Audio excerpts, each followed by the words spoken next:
Real analysis से from BSc second year एक query आई है। उसमें ये क्वेरी विशाल कुमार की तरफ से आई है। उन्होंने कहा है कि उनको थ्योरम डिस्कस किया जाए। If the infimum of the set exist then it is unique. सबसे पहले हम लोग इन्फीमम के बारे में डिस्कस करते हैं कि इन्फीमम होता क्या है। अगर हम इन्फीमम की बात करें, इन्फीमम का मतलब होता है ग्रेटेस्ट लोअर बाउंड। मतलब पहले तो उसको लोअर बाउंड बनना पड़ेगा। लोअर बाउंड वो होते हैं जो किसी भी सेट के बाकी सदस्यों से छोटे होते हैं, और अगर कोई दूसरा लोअर बाउंड लेते हैं तो वो उन सबसे ग्रेटेस्ट होता है, बड़ा होता है। चलिए देखा जाए। मान ले रहे हैं कि x हमारा कोई सेट है, S इसका कोई नॉन एम्प्टी सबसेट है।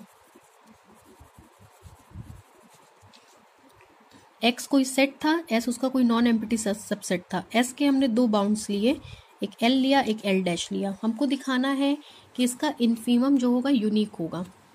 हमने मान लिया ये दोनों इसके इन्फीमम है। चलिए ध्यान से सुनिए। अगर L S का इन्फीमम है तो वो उसका लोअर बाउंड होगा। लोअर बाउंड होने का मतलब L छोटा या बराबर होगा S के बाकी मेंबर से, for every x belongs to S। दूसरी बात, अगर हम कोई दूसरा लोअर बाउंड ले रहे हैं, एनी अदर लोअर बाउंड, अगर हम कोई दूसरा लोअर बाउंड ले रहे हैं, मान ले रहे हैं a of S, a S का कोई दूसरा लोअर बाउंड है, चूंकि ये ग्रेटेस्ट होना चाहिए, मतलब ये बाकी लोअर बाउंड से बड़ा होना चाहिए, तो L बड़ा या बराबर होगा किससे? A से होगा। तीसरी सेम कंडीशन यही। अब L डैश के लिए, अगर L डैश लोअर बाउंड है तो वो S के बाकी सारे सदस्यों से छोटा या बराबर होगा। चौथा, अगर L डैश लोअर बाउंड है तो अगर उसका कोई दूसरा लोअर बाउंड A ले लिया जाए तो वो ग्रेटेस्ट होगा, मतलब L बड़ा होगा या बराबर होगा किसी अदर लोअर बाउंड से। अब फर्स्ट और फोर्थ कंडीशन को देखिए। फर्स्ट और फोर्थ कंडीशन को अगर आप मर्ज करेंगे तो आपको क्या मिलेगा? फर्स्ट और फोर्थ, ध्यान से देखिएगा, ये डैश था। L dash greatest lower bound है और ये केवल यहाँ पे लोअर बाउंड है। अगर ये ग्रेटेस्ट है तो ये बाकी लोअर बाउंड से बड़ा या बराबर होगा, मतलब L इज लेस देन और equal to L dash. Equation number 1। Second और फोर्थ को देखिए, सॉरी सेकेंड और थर्ड को देखिए। ये है आपका फर्स्ट एंड फोर्थ से। सेकेंड और थर्ड को देखिए।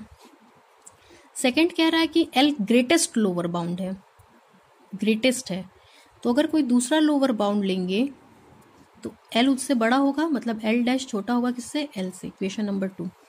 लॉ ऑफ ट्राइकॉटमी कहता है कि दो नंबर्स या तो छोटे होंगे या बड़े होंगे या बराबर होंगे। छोटे और बड़े दोनों नहीं हो सकते। L बराबर L डैश, दोनों कंडीशन को अगर आप मर्ज करते हैं तो, जो इस बात को रिप्रेजेंट करता है कि किसी भी सेट के दो इन्फीमम हमेशा यूनिक होते हैं। कोई भी इन्फीमम लेंगे वो यूनिक होगा। इस डेफिनेशन में बेसिकली ध्यान दीजिएगा, दो पार्ट में ये चीज़ डिवाइड है। पहली लोअर बाउंड है, दूसरी ग्रेटेस्ट लोअर बाउंड है। मतलब अगर L लोअर बाउंड है तो वो सेट के बाकी सदस्यों से छोटा होगा, और कोई दो लोअर बाउंड लेंगे तो वो उससे हमेशा ग्रेटेस्ट होगा, बड़ा होगा। Thank you. प्लीज़ इस चैनल को सब्सक्राइब करिए, लाइक करिए और लोगों तक भी इसका लिंक भेजिए, जिससे ज़्यादा से ज़्यादा लोग इसका फ़ायदा ले सकें।